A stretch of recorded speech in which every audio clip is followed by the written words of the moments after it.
ಚಿತ್ರಗುಪ್ತರೇ ಚಿತ್ರಗುಪ್ತರೇ ಏನು ಮಾಡುತ್ತಿದ್ದೀರಾ? ಏನೋ ಬಹಳ ಗಂಭೀರವಾಗಿ ಯೋಚಿಸಾಗಿ ಕಾಣುತ್ತಾ ಇದೆ. ಹಾಗೇನಿಲ್ಲ ಪ್ರಭು, ನಾನು ನನ್ನ ಕಾರ್ಯವನ್ನೇ ಮಾಡುತ್ತಿದ್ದೇನೆ. ಉತ್ತಮ. ಬಲೆ ಬಲೆ, ಹೌದು, ಆತ್ಮಗಳು ಬಂದಿವೆ. ಏನ್ ಕಳಿದ್ರಿ ಪ್ರಭು? ಆತ್ಮಗಳು ಬಂದಿವೆ.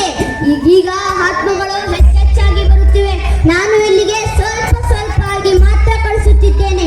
ನಾವೇನಾದರೂ ಎಲ್ಲಾ ಆತ್ಮಗಳನ್ನು ನೋಡಲು ಕೂತರೆ ನಮಗೆ ವಿಶ್ರಾಂತಿ, ಭೋಜನ ಎಲ್ಲ ಕನಸಿನ ಮಾತಾಗಿದೆ. ಚಿತ್ರಗುಪ್ತರೇ, ನೀವು ಹೇಳುತ್ತಿರೋದು ನಿಜವೇ? ಪ್ರಭು, ನಾನು ಹೇಳುತ್ತಿರೋದು ಅಕ್ಷರಶಃ ಸತ್ಯ. ಈಗೀಗ ಭೂಲೋಕದಲ್ಲಿ ಮನುಷ್ಯರಿಗೆ ಸಣ್ಣ ಪುಟ್ಟ ಸಮಸ್ಯೆಯನ್ನು ಕೂಡ ಎದುರಿಸಲಾಗದೆ ಎಲ್ಲದಕ್ಕೂ ಆತ್ಮಹತ್ಯೆನೇ ಪರಿಹಾರ ಎಂದು ಇಲ್ಲಿಗೆ ಬರುತ್ತಿದ್ದಾರೆ. ಇರಲಿ ಇರಲಿ, ಈಗಲೇ ಆತ್ಮಗಳನ್ನು ಕರೆತನ್ನಿ. ಅವರಿಗೆ ನಮ್ಮ ಲೋಕದಲ್ಲಿ ಸರಿಯಾಗಿ ಪಾಠ ಕಲಿಸುವೆ. ಅಪ್ಪಣೆ ಪ್ರಭು. ದೂತರೇ, ಆತ್ಮಗಳನ್ನು ಕರೆತನ್ನಿ. ಅಪ್ಪಣೆ ಪ್ರಭು.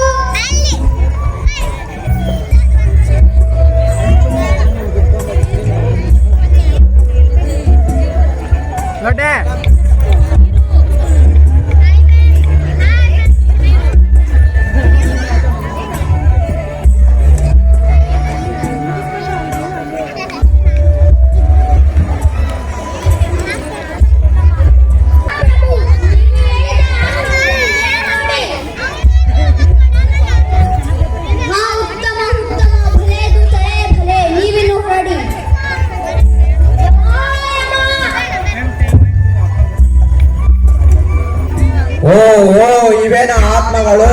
ಚಿತ್ರಗುಪ್ತರೇ, ಒಂದೊಂದೇ ಆತ್ಮ ನನ್ನ ಬಳಿ ಕರೆತನ್ನಿ. ಅಪ್ಪಣೆ ಪ್ರಭು. ದೂತರೇ, ಮೊದಲ ಆತ್ಮ ಕರೆತನ್ನಿ.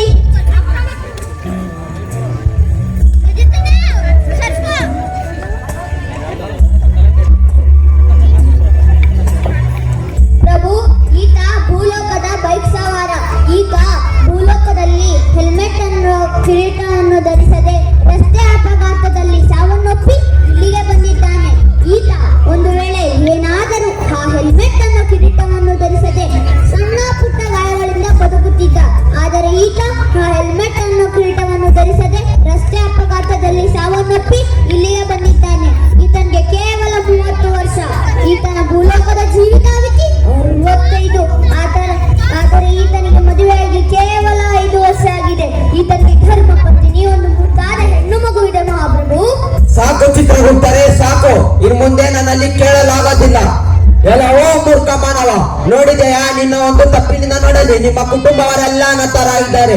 ನೀನು ಒಂದು ವೇಳೆ ಹೆಲ್ಮೆಟ್ ಅನ್ನು, ಕಿರೀಟ ಧರಿಸಿದರೆ ಇಲ್ಲಿ ನಮ್ಮ ಲೋಕಕ್ಕೆ ಬರುತ್ತಾನೆ ಇರಲಿಲ್ಲ. ಸಣ್ಣ ಪುಟ್ಟ ಗಾಯಗಳಿಂದಾಗಿ ಉಳಿಯುತ್ತಿದೆ. ನನ್ನ ಕ್ಷಮಿಸಿ, ಮತ್ತೊಂದು ಅವಕಾಶ ಕೊಡಿ. ಅವಕಾಶ? ಏನು ಇನ್ನೊಂದು ಅವಕಾಶ? ದೂತರೇ, ಇವನನ್ನು ಕರೆದೊಯ್ಯಿರಿ. ಇವನನ್ನು ಕುದಿಯುವ ಎಣ್ಣೆಯಲ್ಲಿ ಹಾಕಿರಿ. ಅಪ್ಪಣೆ ಪ್ರಭು.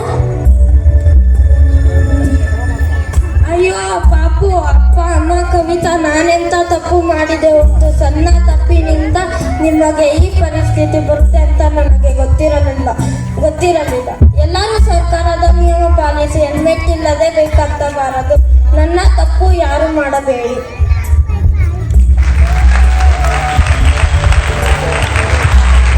ಚಿತ್ರಗುಪ್ತರೇ, ಚಿತ್ರಗುಪ್ತರೇ, ಚಿತ್ರಗುಪ್ತರೇ, ಏನು ಮಾಡ್ತಿದ್ದೀರಿ? ಯಾವ ಲೋಕದಲ್ಲಿ ಇದ್ದೀರಾ ನೀವು? ಕ್ಷಮಿಸಿ ಪ್ರಭು. ಪ್ರಭು, ಈಗಿನ ಶ್ರೀಫಾರ್ ಅನ್ನೋ ಲೋಕದಲ್ಲಿದ್ದೆ. 3 ಹೆಣಮೆ ಹೊಡೆದು ಪರಿಸ್ಥಿತಿಗೆ ನೀವು ನನ್ನ ತಲೆ ಮೇಲೆ ಹೊಡೆದು ಬಿಟ್ಟರೆ. ಸಾಕು ಸಾಕು. ಈಗ ಭೂಲೋಕದಲ್ಲಿ ಜನರು ಮೊಬೈಲ್ ನಿಂದನೇ ಹಾಳಾಗ್ತಾ ಇರೋದು. ಅದೇ ರೀತಿ ನೀವು ಹಾಳಾಗ್ತಾ ಇದ್ದೀರಾ. ಮುಂದಿನ ಆತ್ಮಗಳನ್ನು ಕರೆತನ್ನಿ. ಅಪ್ಪಣೆ ಪ್ರಭು. ದೂತರೇ, ಮುಂದಿನ ಆತ್ಮ ಕರೆತನ್ನಿ.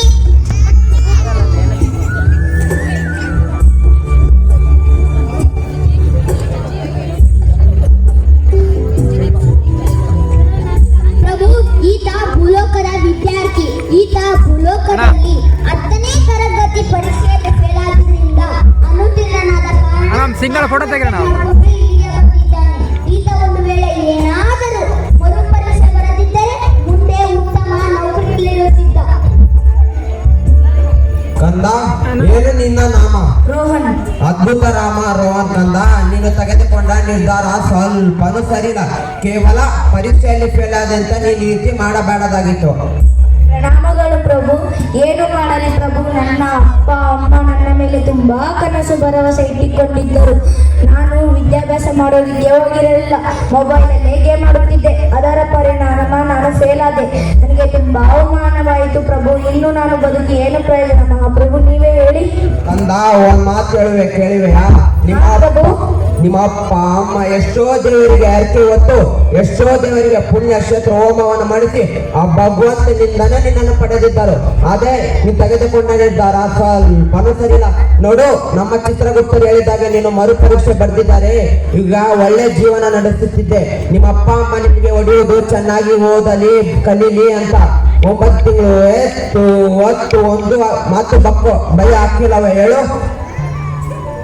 ದೂತರೇ, ಇವನನ್ನು ಕರೆದೊಯ್ಯಿರಿ. ಇವನಿಗೆ ತಿನ್ನಲು ಆಹಾರ ನೀಡಲು ಬದಲು ಮೊಬೈಲ್ ಅನ್ನು ನೀಡಿರಿ. ಪ್ರಭು, ಆ ಆಹಾರದ ಬದಲು ನನಗೆ 10 ಫೋನ್ ಕೊಡುವಿರಾ? ಅದನ್ನು ಕೊಡ್ತಾರೆ, ಹೋಗು. ಹಾಗೂ ಪವರ್ ಬ್ಯಾಂಕ್ ಕೊಡುವಿರಾ? ಅದನ್ನು ಕೊಡ್ತಾರೆ. ದೂತರೇ, ಇವನಿಗೆ ಎಲ್ಲವನ್ನು ಕೊಡಿ. ಪ್ರಭು, ನನಗೆ ಮೊಬೈಲ್ ಹೊಟ್ಟೆ ಹಸಿದಾಗ ಮೊಬೈಲ್ ತಿನ್ನೋದಕ್ಕೆ ಆಗಿರಲಿಲ್ಲ ಪ್ರಭು. ಆಹಾರವನ್ನೇ ಬೇಕು ಪ್ರಭು. ಈಗ ಅದಲ್ಲೂ ಅರಿವಾಯ್ತಾ ನಿನಗೆ? ಹಾ ಪ್ರಭು. ದೂತರೇ, ಇವನನ್ನು ಕರೆದೊಯ್ಯಿರಿ. ನಾನು ಮಾಡಿದ ಈ ಕೃತ್ಯ ಯಾವ ಮಕ್ಕಳು ಮಾಡಬೇಡಿ.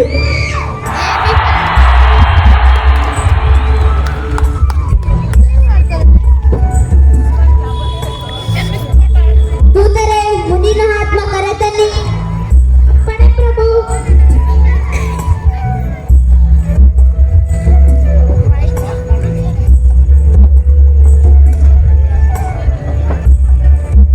ಪ್ರಭು, ಈತ ಭೂಲೋಕದ ರೈತ.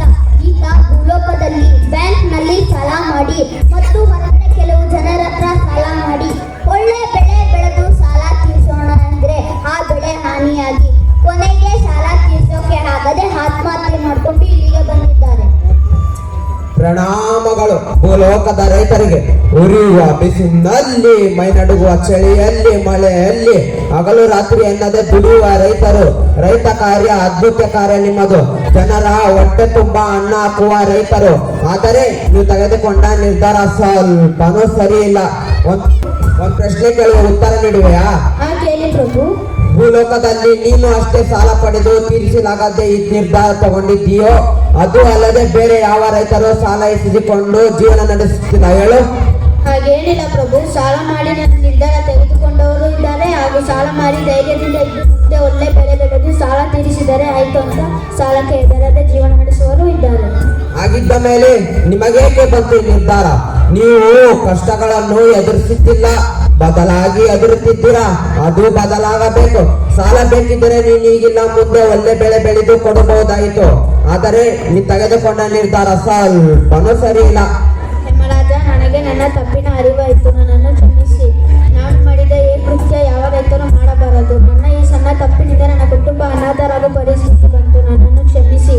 ನೀವು ಹೇಳುತ್ತಿರುವುದು ನಿಜ. ನಾನು ಮತ್ತೆ ಬೆಳೆ ಬೆಳೆದು ಸಾಲಗಾರರಿಗೆ ತೀರಿಸಬಹುದಾಗಿತ್ತು, ಆದರೆ ನಾನು ದುಡುಕಿದೆ. ದೂತರೇ, ಇವನನ್ನು ಕರೆದೊಯ್ಯಿರಿ. ಇವನು ಭೂಲೋಕದಲ್ಲಿ ಜನರಿಗೆ ಅನ್ನವನ್ನು ಹಾಕಿದ್ದಾನೆ. ಇವನಿಗೆ ಸಾಧಾರಣ ಶಿಕ್ಷೆಯನ್ನು ನೀಡಿರಿ. ಅಪ್ಪಣೆ ಪ್ರಭು. ನಾನು ಮಾಡಿದ ಈ ಕೃತ್ಯ ಯಾವ ರೈತರು ಮಾಡಬಾರದು.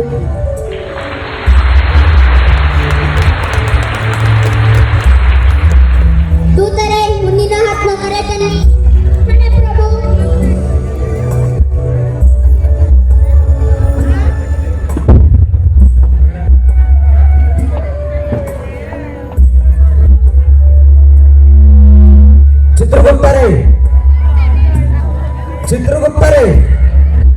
ಚಿತ್ರಗುಪ್ತರೇ, ಏನು ಮಾಡ್ತಿದ್ದೀರಾ ನೀವು? ಕ್ಷಮಿಸಿ ಪ್ರಭು. ರಂಬೆ, ಊರ್ವಶಿ, ಮೇನಕೆಯನ್ನು ತ್ರಿಪುರ ಸುಂದರಿಗಳು ಅಂದುಕೊಂಡಿದ್ದೆ. ಆದರೆ ಈ ಭೂಲೋಕದಲ್ಲಿ ಅವರನ್ನೇ ಮೀರಿಸುವಂತ ಸುಂದರಿಯರು ಇದ್ದಾರೆ ಮಹಾಪ್ರಭು. ಹೌದಾ ಚಿತ್ರಗುಪ್ತರೇ, ಎಲ್ಲಿ ತೋರಿಸಿ? ಅಲ್ಲಿ ನೋಡಿ ಪ್ರಭು.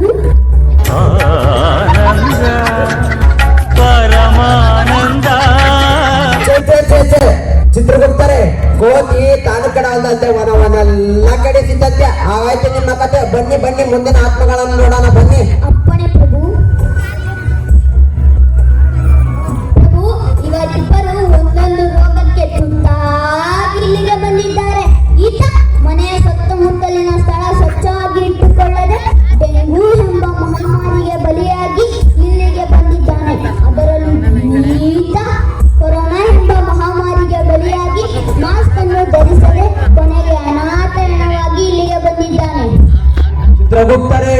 ಇವರಿಬ್ಬರು ಜಾಣರಲ್ಲ, ಅತೀ ಜಾಣರು.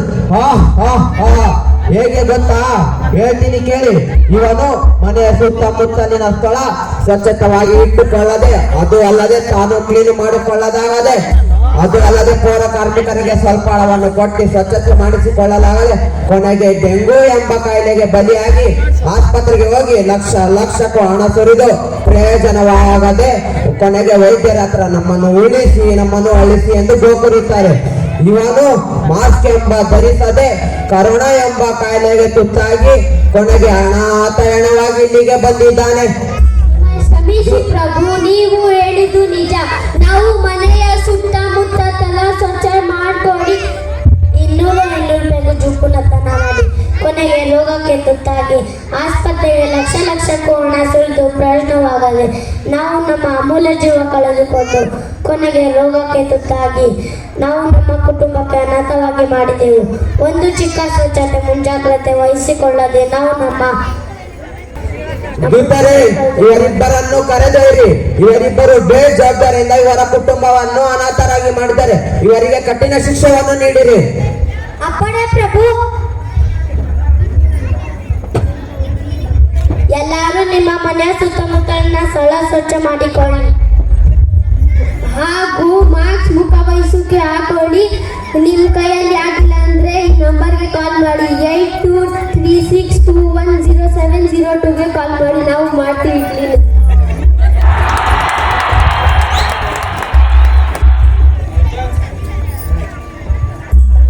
ಚಿತ್ರಗುಪ್ತರೇ ಚಿತ್ರಗುಪ್ತರೇ ಚಿತ್ರಗುಪ್ತರೇ ಚಿತ್ರಗುಪ್ತರೇ ಚಿತ್ರಗುಪ್ತರೇ, ನೀವೇ ಚಿತ್ರಗುಪ್ತರೇ, ಇನ್ನಾರು ಕರೀತಿದ್ದೀರಾ ಚಿತ್ರಗುಪ್ತರೇ ಅಂದು? ಅಯ್ಯೋ, ಈ ಮೂರ್ಖ ಆತ್ಮಗಳಿಂದ ನನ್ನ ಹೆಸರು ನಾನೇ ಮರೆತು ಬಿಟ್ಟೆ. ದೂತರೇ, ಮುಂದಿನ ಆತ್ಮ ಕರೆ ತನ್ನಿ. ಅಪ್ಪಣೆ ಪ್ರಭು.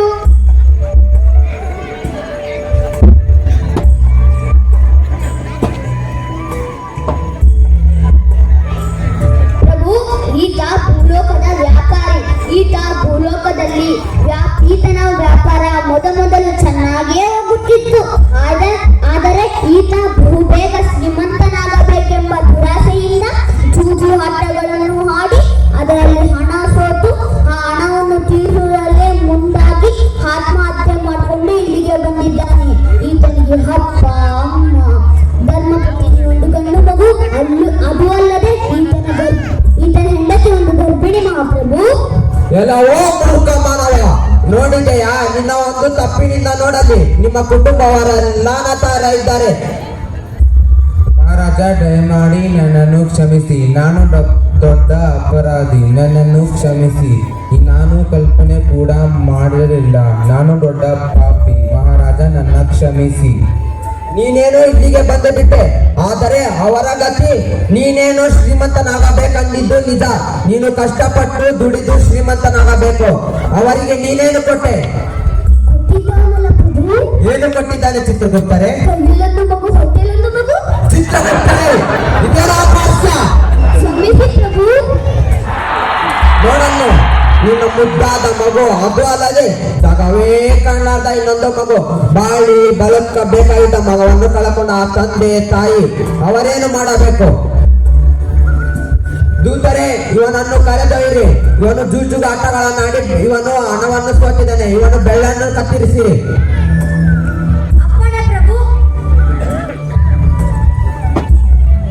ಎಲ್ಲರ ದುಷ್ಟತೆ ಮಾಡಬೇಡಿ.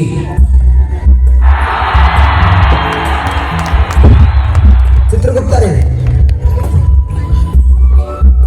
ಭೂಲೋಕದಲ್ಲಿ ಜನರು ಒಂದಷ್ಟು ಖರೀದಿಸಬೇಕಾದ್ರೆ 100 ಬಾರಿ ಯೋಚನೆ ಮಾಡ್ತಾರೆ, ಅದು ತಗೊಳ್ಳೋ ಬೇಡ ಅಂತ. ಆದರೆ ಆತ್ಮಹತ್ಯೆ ಮಾಡಿ ಪ್ರಭು, ದೂತರೇ, ಇವನನ್ನು ಕರೆದೊಯ್ದು ಇವನ ಚರ್ಮವನ್ನು ಸುರಿಯಿರಿ. ಆದರೆ ಒಂದಷ್ಟು ಖರೀದಿಸಬೇಕಾದ್ರೆ 100 ಬಾರಿ ಯೋಚನೆ ಮಾಡ್ತಾರೆ. ಹೌದು ಪ್ರಭು, ನೀವು ಹೇಳಿದ್ದು ನಿಜ. ಆದರೆ ಈ ಮೂರ್ಖರ ತಲೆಗೆ ಅದು ಹೋಗುವುದೇ ಇಲ್ಲ. ನೋಡು, ಅವನ ಹೆಂಡತಿ ಗರ್ಭಿಣಿ, ಅಷ್ಟರಲ್ಲಿ ಈ ರೀತಿ ಮಾಡಿಕೊಂಡು ಇಲ್ಲಿಗೆ ಬಂದಿದ್ದಾನೆ. ನೀವು ಹೇಳಿದ್ದು ಅಕ್ಷರಶಃ ಸತ್ಯಪ್ಪ ಪ್ರಭು. ನಿಮ್ಮ ಮನೆಯಲ್ಲಿ ಯಾವುದೇ ಗಂಡು ಮಕ್ಕಳಿದ್ದಾರೆ, ಅವರು ದುಶ್ಚಟಗಳಿಗೆ ಬಲಿಯಾಗಿದ್ದಾರೆ. ಅವರಿಗೆ ಮದುವೆ ಅನ್ನೋದೇ ಮಾಡಬೇಡಿ. ಮಾಡಿ ಒಂದು ಹೆಣ್ಣು ಹುಡುಗಿಯ ಜೀವನವನ್ನು ಹಾಳು ಮಾಡಬೇಡಿ.